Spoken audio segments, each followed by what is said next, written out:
Bien, hermanos, damos gracias al Señor por poder estar aquí. Damos gracias también porque podemos apartar un tiempo para estudiar su palabra. Eh, Como ustedes saben, estamos estudiando la serie La Familia.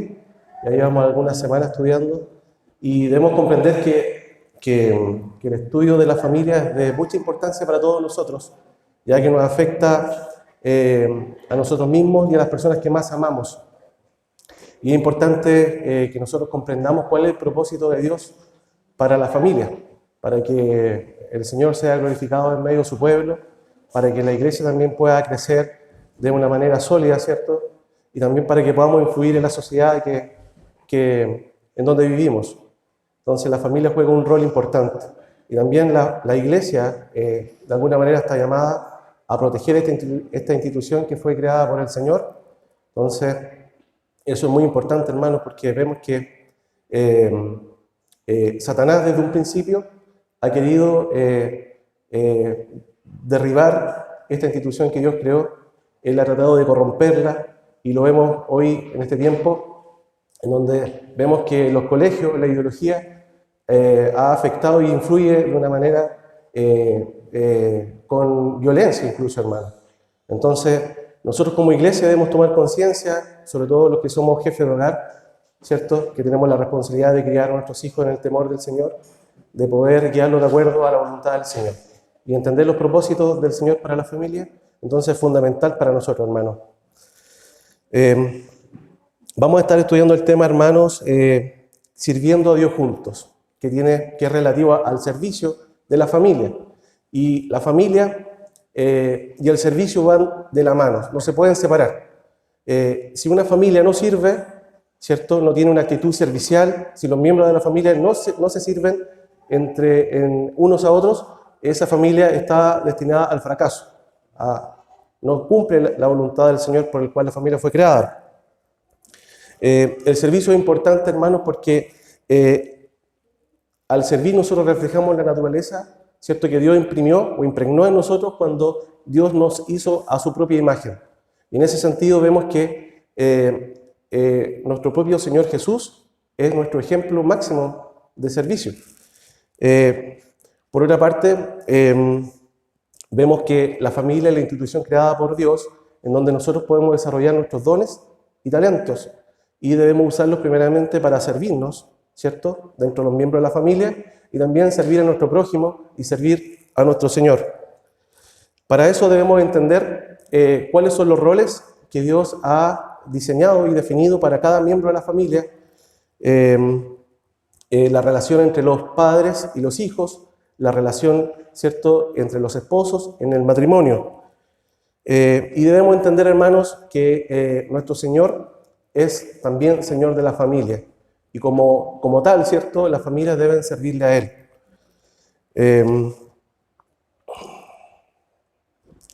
Entonces, hermanos, vamos a encomendarnos a nuestro Señor para que Él sea guiándonos, para que Él sea glorificado en medio de su pueblo cuando estudiamos su palabra. Padre Celestial, Señor, te damos gracias, Señor, porque usted es bueno con nosotros, Señor. Señor, gracias porque usted, en su voluntad perfecta, Señor, ha diseñado un plan, un propósito para la familia, Señor. Señor, rogamos que usted pueda, Señor, enseñarnos a través de su palabra cada uno de estos propósitos, Señor, para que podamos ser edificados como una iglesia sólida, Señor, que te sirve, que te honra y que te glorifica, Señor. Señor, te ruego que tú, Señor, te glorifiques en mi debilidad, Señor, que su palabra sea expuesta, Señor, de manera fiel. Ayúdeme, Señor. Ayude a mis hermanos también para que puedan tener un corazón dispuesto, Señor, a escuchar tu palabra. En el nombre de Jesús, amén. Entonces, el servicio, hermanos, es una acción que ejerce aquel que sirve, ¿cierto? Entonces, cuando nosotros servimos, tenemos una actitud de siervo o esclavo. El servicio se trata de estar al servicio de alguien, de alguna manera someter nuestra propia voluntad a la voluntad de otra persona y hacer lo que esa persona demanda. Eso es el servicio.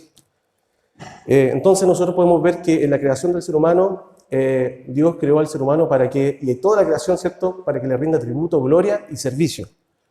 Y podemos ver en Génesis, no sé si ustedes pueden abrir sus Biblias, por favor, en Génesis 1, versículo 26 al 30, vamos a leer.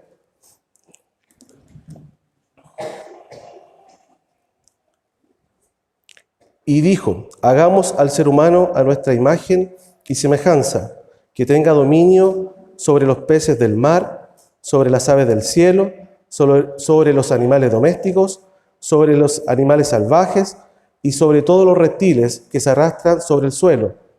Y Dios creó al ser humano a su imagen, lo creó a imagen de Dios. Hombre y mujer los creó y los bendijo con estas palabras: sean fructíferos y multiplíquense, llenen la tierra y sométanla. Dominen a los peces del mar, a las aves del cielo y a los reptiles que se arrastran por el suelo. También les dijo, yo les doy la tierra, todas las plantas que producen semilla, todos los árboles que dan fruto con semilla, todo esto les servirá de alimento. Y doy la hierba verde como alimento a las fieras de la tierra, a todas las aves del cielo y a todos los seres vivientes que se arrastran sobre la tierra. Entonces, vemos que Dios, en la creación del ser humano, reveló su voluntad al hombre para que el hombre la conozca, ¿cierto? Y se someta a ella. Entonces, Dios hizo mayordomo al ser humano de toda la creación. Y cuando creó la institución de la familia, también le dio lineamientos para que ellos sean fructíferos y llenen la tierra. Y vio Dios que todo esto era bueno. Entonces Dios demanda para su gloria el servicio y la adoración de su creación. Y esto lo vemos en Romanos 11, 36, que dice, porque de Él y por Él y para Él son todas las cosas. A Él sea la gloria por los siglos. Amén. Entonces vemos que todo es sostenido por nuestro Dios, para Él, para su gloria. Entonces, de alguna manera nosotros, hermanos, debemos tener una actitud, ¿cierto?, suprema, en cuanto a todas las cosas que nosotros hacemos. Y todo esto debe apuntar a la gloria de nuestro Dios. En 1 Corintios 10:31 dice Pablo, en conclusión, ya sea que coman o beban o cualquier otra cosa, hacerlo todo para la gloria de Dios. ¿Cierto? Ahora, en la condición inicial, o esta condición inicial que el hombre tenía, ¿cierto?, fue extraviada. Y vemos que el pecado hizo que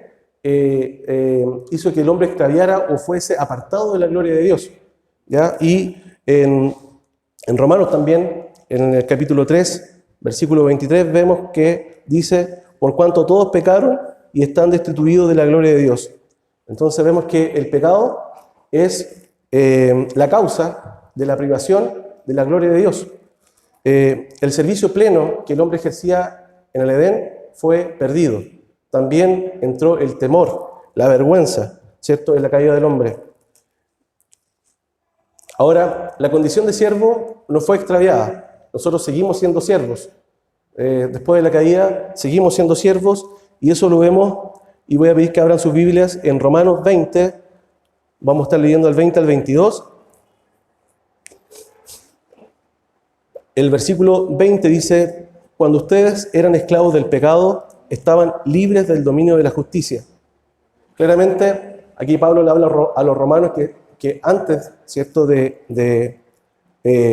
antes de la gracia de Dios, antes de haber conocido al Señor, ellos en su condición de esclavos servían al pecado y no estaban bajo el control de la justicia. O sea, eran enemigos de la justicia. Por eso también que nuestro Señor Jesús en Mateo 6:24 dice que nosotros no podemos servir a dos señores, porque amaremos a uno y aborreceremos a otro. Y aquí el Señor, cuando dice que no pueden servir a dos señores, esa palabra servir hace referencia al servicio que ejerce un esclavo. En el versículo 21 dice, ¿qué fruto cosechaban entonces? Cosas que ahora los avergüenzan y que conducen a la muerte. Claramente el servicio al pecado, hermanos, es vergonzoso. No tiene estima de su propio cuerpo, de su alma y menos de su familia. Y en el versículo 22 dice: pero ahora que han sido librados del pecado y se han puesto al servicio de Dios, cosechan la santidad que conduce a la vida eterna. Entonces, de nuestra condición inicial, ¿cierto?, de siervos del pecado, nosotros necesitamos ser liberados por la gracia de Dios, y esto es la obra de nuestro Señor Jesucristo. O sea, nosotros somos liberados no por un servicio que hayamos hecho, ya que en nuestra condición anterior, la Biblia dice que éramos esclavos del pecado. Entonces, el servicio de nuestro Señor Jesucristo es el que nos proporciona perdón y libertad de nuestros pecados. Y de alguna manera, como dice también el versículo, dice que somos puestos al servicio de Dios. Si bien es cierto, en nuestra vida cristiana, nuestro servicio aún es imperfecto, pero estamos en un camino de santificación en el que esperamos en la gloria poder desarrollar nuestro servicio y nuestra adoración de manera plena, ¿cierto? Y debemos ser conscientes de eso, que estamos en un proceso progresivo en donde debemos avanzar y buscar herramientas, instancias, disciplinas para servir a nuestro Señor. En el versículo 23 dice: porque la paga del pecado es muerte, mientras la dádiva de Dios es vida eterna en Cristo Jesús, Señor, nuestro Señor. Entonces, aquí también nos enseña este versículo de que el pecado se representa como un amo y que ejerce dominio y demanda servicio. Esa era nuestra condición pasada, hermanos. Y el pago que recibimos por ese servicio, dice el versículo, que es la muerte, en contraste a la dádiva de Dios, que es la vida eterna. Entonces, de alguna manera, Dios restituye, ¿cierto?, las bondades de la condición inicial que tenía Adán y Eva cuando vivían en la presencia de Dios. Dios restituye la paz, ¿cierto? En vez de temor, nosotros como hijos de Dios debiésemos procurar y buscar la paz, ¿cierto? Tener confianza en nuestro Dios. También vemos que tenemos libertad en nuestro Dios y ya no estamos sujetos a la servidumbre del pecado. También Dios nos otorga la santidad mediante la obra de Cristo, ¿cierto? Nosotros podemos acercarnos libremente a nuestro Padre Dios y también recibimos vida en vez de muerte. Entonces, hermanos, con esto que ya hemos conversado, que hemos sido expuestos a la palabra, debemos hacernos al menos dos preguntas. Y debemos hacer nuestra pregunta y considerar a quién estamos sirviendo. ¿Quién es nuestro Señor? Entonces debemos analizarnos, revisarnos y ver si estamos sirviendo a nuestro Señor, a nuestro Dios, o aún seguimos esclavos del pecado. Ahora, ¿cuál es el servicio que Dios demanda? Y para eso debemos ver el ejemplo de Cristo. Él es nuestro máximo ejemplo de servicio. Y en Filipenses 2, del 5 al 11, leemos que lo siguiente dice: la actitud de ustedes debe ser como la de Cristo Jesús, quien, siendo por naturaleza Dios, no consideró el ser igual a Dios como algo a que aferrarse. Por el contrario, se rebajó voluntariamente, tomando la naturaleza de siervo y haciéndose semejante a los seres humanos. Y al manifestarse como hombre, se humilló a sí mismo y se hizo obediente hasta la muerte y muerte de cruz. Por eso Dios lo exaltó hasta lo sumo y le otorgó el nombre que está sobre todo nombre, para que ante el nombre de Jesús se doble toda rodilla en el cielo y en la tierra y debajo de la tierra, y que toda lengua confiese que Jesucristo es el Señor, para gloria de Dios Padre. Entonces vemos aquí que nuestra actitud debe ser como la de Cristo, que Él no consideró, ¿cierto?, su naturaleza divina como algo a que aferrarse, sino que se humilló y se despojó de su naturaleza. ¿Para qué? Por amor, para redimir a su pueblo en obediencia a Dios Padre. En Mateo 20, 28 dice: así como el Hijo del Hombre no vino para que le sirvan, sino para servir y para dar su vida en rescate por muchos. Entonces aquí dice, así como, ¿cierto? Nuestro Señor es nuestro ejemplo, entonces, a seguir. Él es un humilde servidor y su servicio lo llevó a la cruz, ¿cierto? ¿Para qué? Para pagar un precio. ¿Para qué? Para rescatar a su pueblo. Entonces, el rescate, hermanos, en el tiempo de la esclavitud era un precio que se pagaba por la liberación de un esclavo. Entonces, ese precio fue la vida, ¿cierto?, de nuestro Señor Jesucristo, su muerte sacrificial. Entonces, somos libres y llamados a servir a nuestro Dios como iglesia, ¿cierto?, para manifestar su gloria y dar fruto de nuestra vida nueva en amor a nuestro prójimo. En esencia, ese es el servicio. En Colosenses 3:23 dice: todo lo que hagan, háganlo de corazón, como para el Señor y no para los hombres. En primera de Pedro 4:10 dice: cada uno ponga al servicio de los demás el don que haya recibido, administrando fielmente la gracia de Dios en sus diversas formas. Entonces, Dios nos ha dado, ¿cierto?, a su pueblo le ha dado dones y talentos, ¿cierto?, que deben ser puestos al servicio de los demás.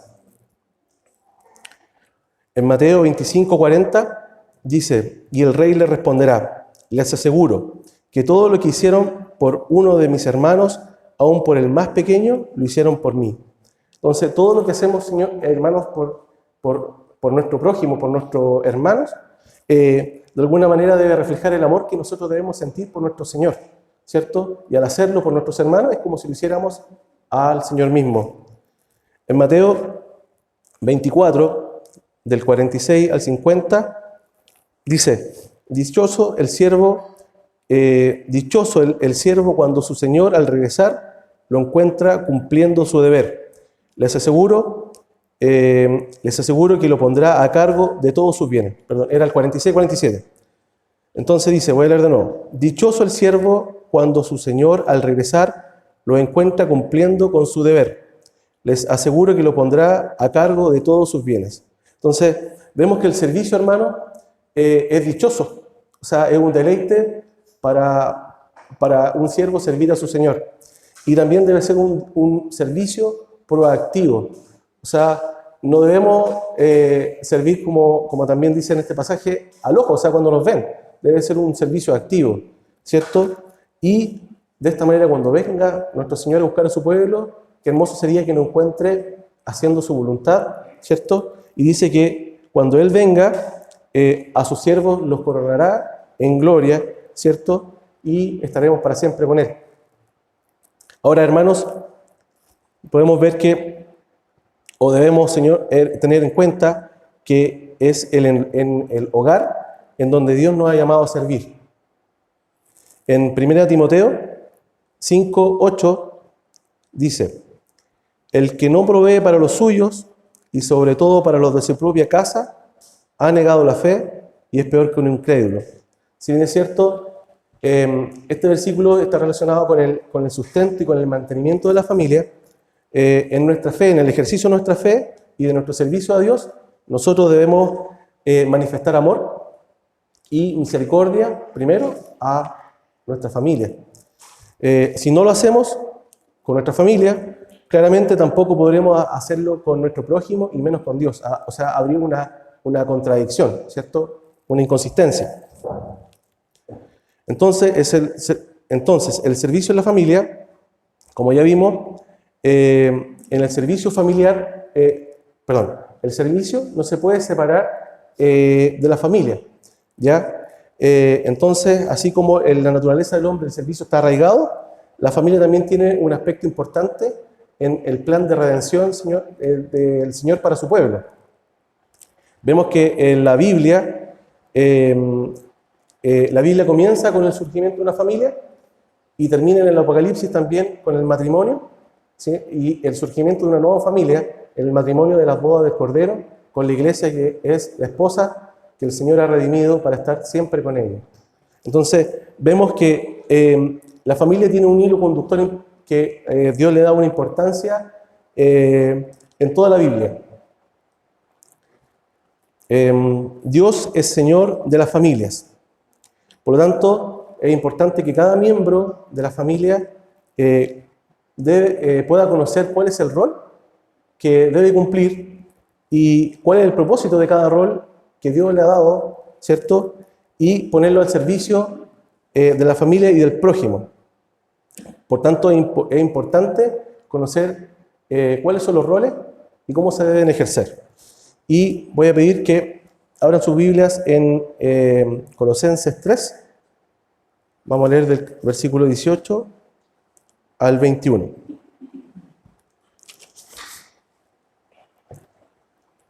Y vamos a ir viendo versículos uno a uno, y hay un paralelo a estos versículos en Efesios, en el capítulo 5 y en el capítulo 6.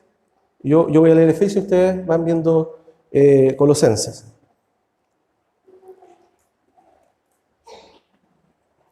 En el versículo 18 leo, dice: esposas, sométanse a sus esposos como conviene en el Señor. Y el paralelo está en Efesios 5, 22 y 23, y dice: esposas, sométanse a sus propios esposos como al Señor, porque el esposo es cabeza de su esposa, así como Cristo es cabeza y salvador de la iglesia, la cual es su cuerpo.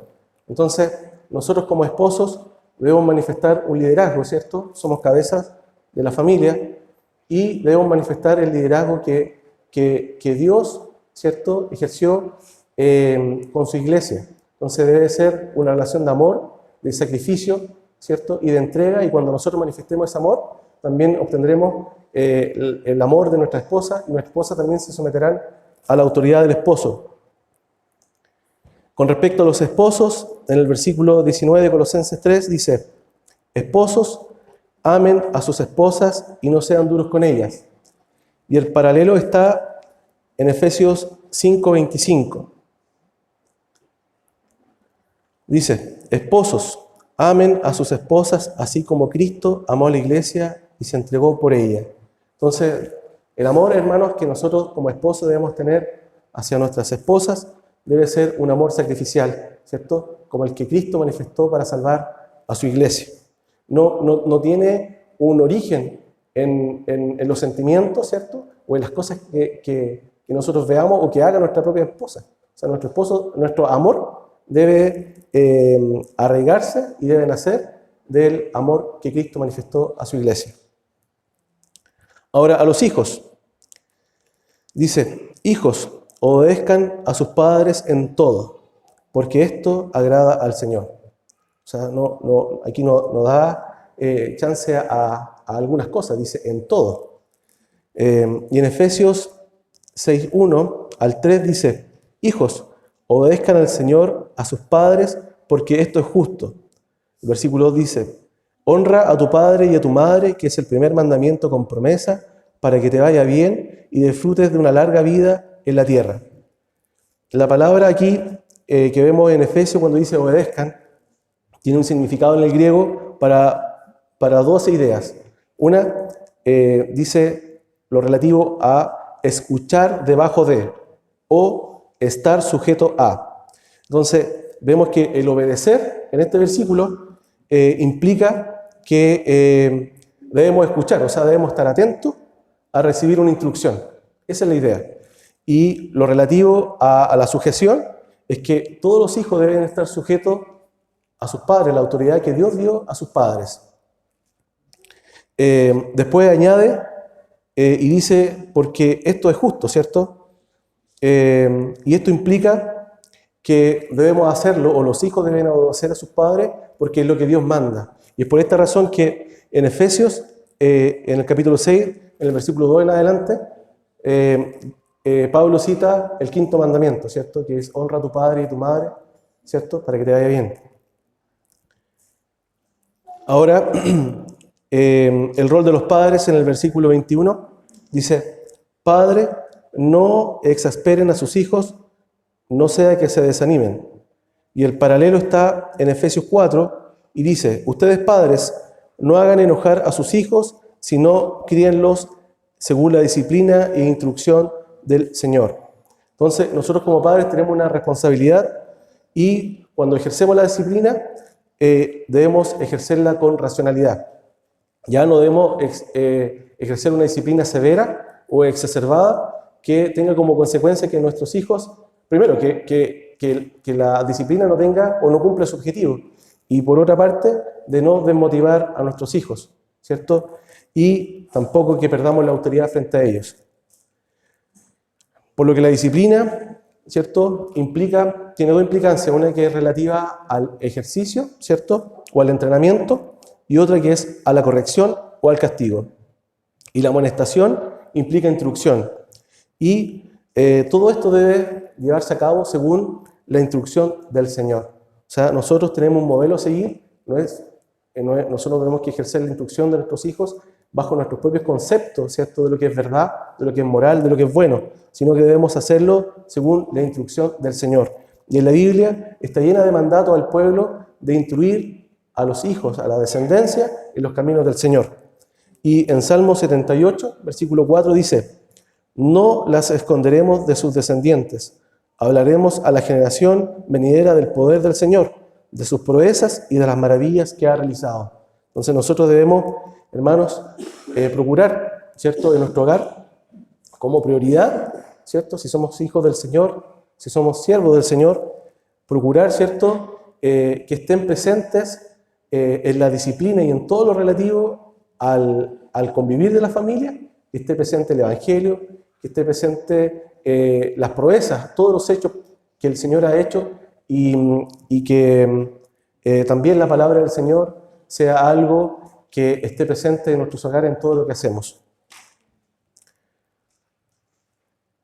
Al guiar a nuestras familias en los caminos del Señor, vemos el propósito redentor de Dios para su pueblo.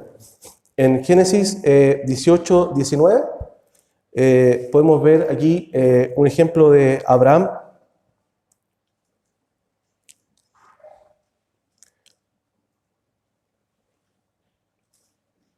Dice, Dios hablando, dice: yo lo he elegido para que instruya a sus hijos y a su familia, a fin de que se mantengan en el camino del Señor y pongan en práctica lo que es justo y recto. Y así el Señor cumplirá lo que ha prometido. Entonces, Dios escogió a Abraham, ¿cierto? Se reveló a él con el objetivo de que Abraham instruya y guíe a su familia en los caminos del Señor. Y así también puedan manifestar las obras de justicia y todo lo que es recto. Entonces, en otras palabras, las familias están llamadas a reflejar la justicia de Dios en la obra de Jesucristo y mantener encendida la antorcha del Evangelio para que todos vean la gran obra de Dios en salvar a su pueblo. Entonces, eso es importante, hermanos. Entonces, debemos analizarnos cómo nosotros estamos sirviendo en nuestra familia y con nuestras familias, ¿cierto? Lo relativo a la iglesia, lo relativo a la sociedad. En Josué 24, capítulo 24, en el versículo 15, Josué insta al pueblo a tomar una decisión. Después al fin de la vida de Josué, después ya que ellos estaban en proceso de poseer la tierra, ¿cierto? La tierra ya había sido repartida a las familias. Josué cita y llama a los líderes de las tribus y le hace y les da a conocer todo lo que el Señor ha hecho con el pueblo, ¿cierto? Desde el momento que lo sacó de Egipto, ¿cierto? Dice, con mano poderosa, lo llevó a través del desierto, que el Señor los guiaba de noche y de día, ¿cierto? Con una columna de fuego, una nube, que les entregó a todo, digamos, derrotó a los cananeos, ¿cierto? Y le entregó la tierra. Al final de todo esto, Josué considera que es importante llamar al pueblo para que ellos puedan tomar una decisión, ¿cierto? Y les dice: pero si a ustedes les parece mal servir al Señor, elijan ustedes mismos a quienes van a servir, a los dioses que sirvieron sus antepasados al otro lado del Éufrates, o a los dioses de los amorreos en cuya tierra ustedes habitan. Dice: por mi parte, mi familia y yo serviremos al Señor.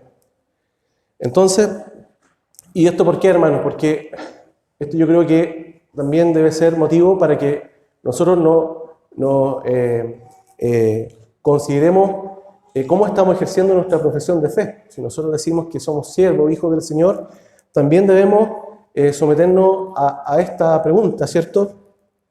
Y entonces, porque nosotros no podemos servir a dos señores. Entonces nosotros debemos tomar una decisión y además debemos considerar que Dios nos demanda exclusividad. Dios es un Dios celoso, no podemos servir a dos señores, por lo tanto, como familia debemos estar resueltas, ¿cierto? Como familias cristianas debemos estar resueltos y tener claro que Dios, de lo que Dios nos demanda, ¿cierto? Y debemos fortalecernos en nuestro Dios, en su gracia, para poderle glorificar a Él como familias, ¿cierto? Eso es importante, hermanos. Hay un paralelo hermoso en la vida de Abraham que estudiaba, y era lo relativo a que en el antiguo pacto, Abraham dice que cada vez que él levantaba su tienda, se movía y levantaba su tienda, él elevaba un altar, ¿cierto?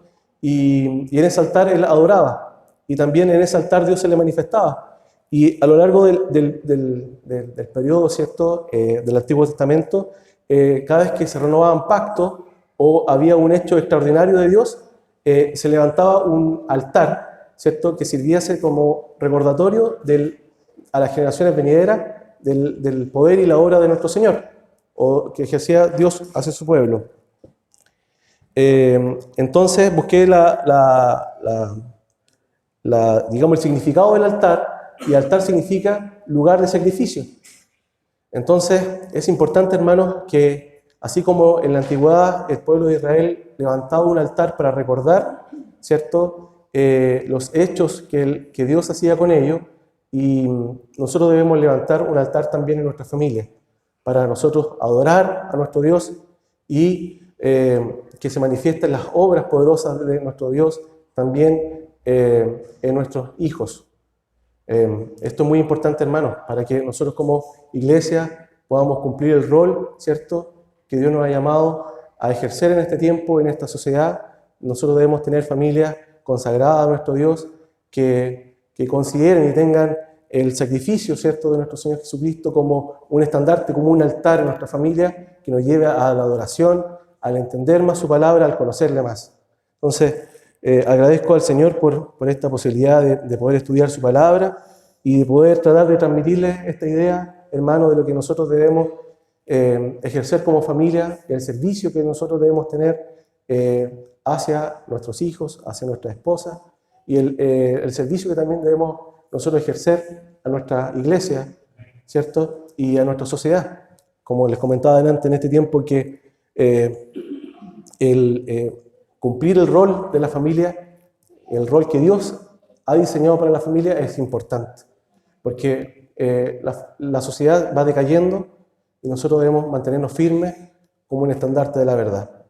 Así que espero que haya sido de bendición y que el Señor nos ayude a cumplir su voluntad y a serles fieles con nuestra familia. Le invito a orar, hermanos. Padre, gracias, Señor, porque usted es bueno, Señor, porque nos permite abrir su palabra, Señor, y encontramos en ella la verdad, Señor, que nos llevan a glorificarle, a ver su poder, a ver, Señor, lo que usted ha hecho por nosotros. Señor, usted nos ha rescatado del servicio, Señor, del pecado, y nos ha trasladado, Señor, nuevamente, y ha restituido el servicio, Señor, que debemos brindarle a usted como Dios, como Señor, Señor, y le pido que lo podamos hacer con nuestras familias de la manera que ustedes nos mandan en su palabra, Señor. Ayude a los padres de esta congregación, Señor, a someterse a su voluntad, a escudriñar en la Escritura, Señor, cuáles son sus propósitos para la familia. Ayúdenos como congregación a continuar con este estudio, Señor, y que sea de bendición y de crecimiento. Se lo pido en el nombre de Jesús. Amén.